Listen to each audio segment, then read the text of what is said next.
کسی کو خبر ہو یا نہ ہو، اور کوئی بے چین اور فکر مند ہو یا نہ ہو، یہ عاجز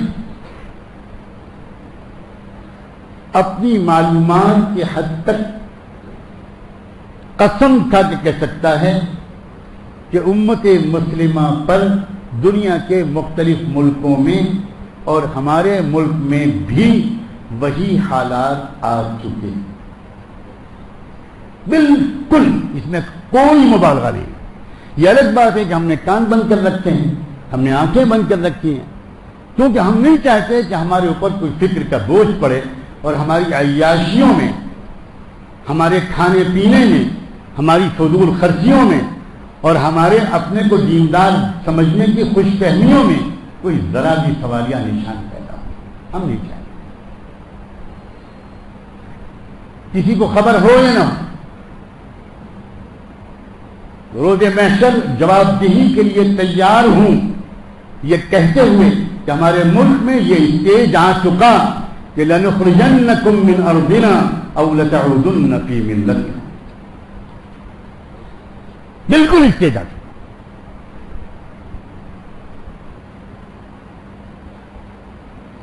اور جاننے والے جانتے ہیں کہ جب یہ اسٹیج آیا تو جو لوگ قرآن مجید کی روشنی میں حالات کو سمجھتے ہیں، ایک تو ہیں وہ لوگ جو اخباروں کی روشنی میں حالات کو سمجھ رہے ہیں، جو ٹی وی اور ریڈیو کے ذریعے حالات کو سمجھ رہے ہیں، جو سیاستدانوں کے اور صحافیوں کے تبصروں کے ذریعے حالات کو سمجھ رہے ہیں.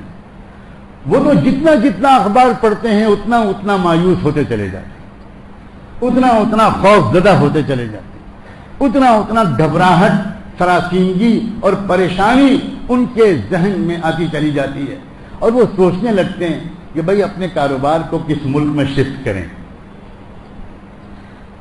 حالات کی سنگینی کی خبر سن کر ہم میں سے بہت سے لوگوں کے ذہن میں یہ نہیں آتا کہ اپنی نسلوں کی ایمان کی حفاظت میں کیسے کروں، اس چیلنج کا مقابلہ ہم کیسے کریں. یہ نہیں آتا، بلکہ یہ سوچنا شروع کرتے ہیں کہ بھئی کیا دبئی کے مارکیٹ کا کیا حال ہے، کیا دھیرے دھیرے اپنے سرمایہ کو وہاں شفٹ کریں اور وہاں چلے جائیں کہیں، جیسے دبئی میں تو اللہ کچھ کر نہیں پائیں گے، دبئی کا ویزا ہی نہیں ملے گا اللہ میں. یہ سوچنے والے دیکھنے کو آنکھیں ترستی ہیں، اور مجھے معاف کر دینا، جی چاہے تو معاف کرنا، جی چاہے تو جو چاہو کرنا. دینداروں میں مجھے ایک مخصوص قسم کے دیندار ہیں، ان کے درمیان مجھے دیکھنے کو آنکھیں ترستی ہیں وہ لوگ جو صورتحال کی نزاکت کے لیے بے چین ہیں. شیخ الہند حضرت مولانا محمود حسن رحمۃ اللہ علیہ، جن کا نام آپ میں سے بہت سے لوگوں نے نہیں سنا ہو، یہ بھی میں جانتا ہوں، علماء نے تو سنا ہوگا، اور وہ بھی صرف تبرک کے طور پر. انہوں نے ایک نئے یونیورسٹی کی بنیاد ڈالنے کے لیے علی گڑھ تشریف لے گئے، اور ابھی 3-4 دن پہلے وہ دن گزرا ہے، 29 اکتوبر سن 1928 علی گڑھ یونیورسٹی تشریف لے گئے. بیمار تھے، وفات کے چند دن پہلے کا واقعہ ہے. اسٹریچر پر لیٹ کر گئے اور اسٹریچر پر لائے گئے جلسے میں،